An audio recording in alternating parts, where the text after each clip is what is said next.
Monsieur le Président, vous êtes là. Je suis soulagé. Il est trop triste quand vous...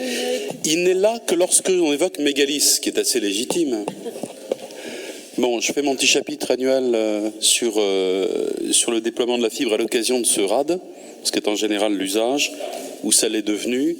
Simplement, en quelques mots et rapidement, me satisfaire que nous arrivions enfin au bout de la phase 1. Alors c'est un peu techno pour les collègues peut-être, mais le Président a expliqué par lui-même, c'était son expression, qu'il a réglé les derniers points de déploiement de la phase 1 à, je cite, la petite cuillère.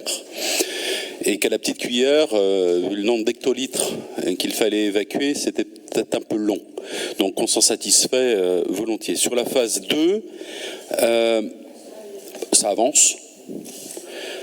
Avec ce petit point de vigilance qui a été évoqué, rendons à César ce qui est à César, par Maël de Calan lors de notre dernier conseil syndical, sur les prises qui sont en processus de contrôle qualité et sur le fait que le chiffre magique, je cite de nouveau le président du conseil départemental du Finistère, à savoir les 26 000 prises, moi si je ne dis pas de bêtises, sont pour le moment pas complètement atteintes. On doit atteindre l'objectif à 75%.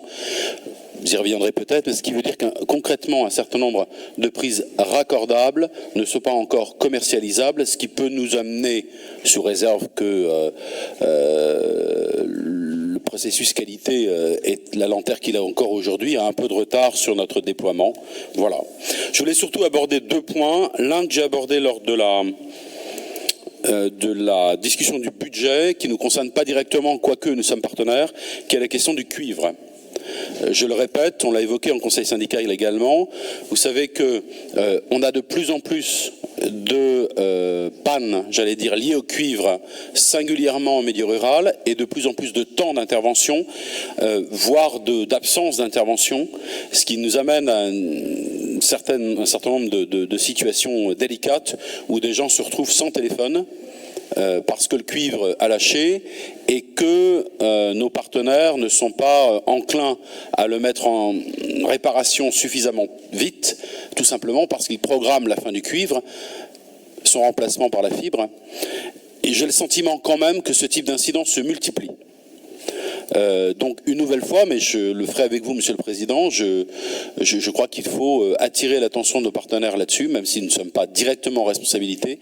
C'est une vraie question de sécurité, de vie sociale dans un certain nombre de nos secteurs ruraux notamment.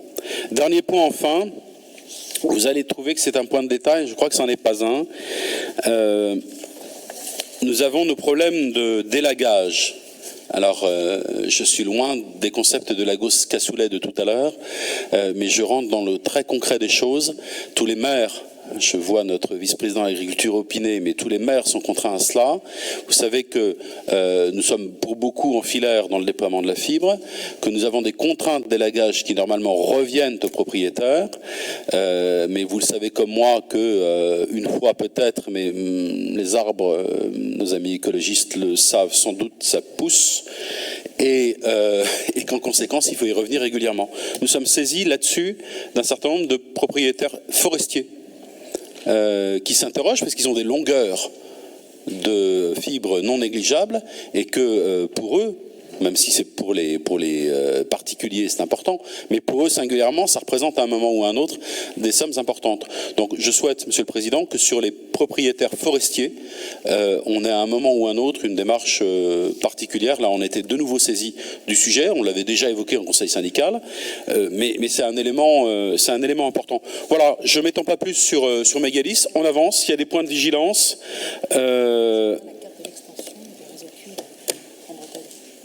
Ma présidente préférée m'interroge sur la carte de l'extension du réseau cuivre. Vous pouvez peut-être en dire un petit mot. Non, mais cuivre en l'occurrence, c'est pas l'extension, c'est l'extinction. Voilà, sachant que de mémoire, on commence par le Centre-Bretagne, le secteur de Carême, notre cher Christian n'est pas là. Il est là ? Parfait.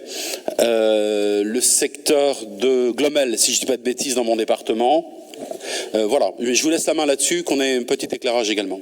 Merci. Oui, s'il vous plaît, je me permets de compléter, Président, parce que Orange a déjà en tête ces étapes sur l'extinction du cuivre.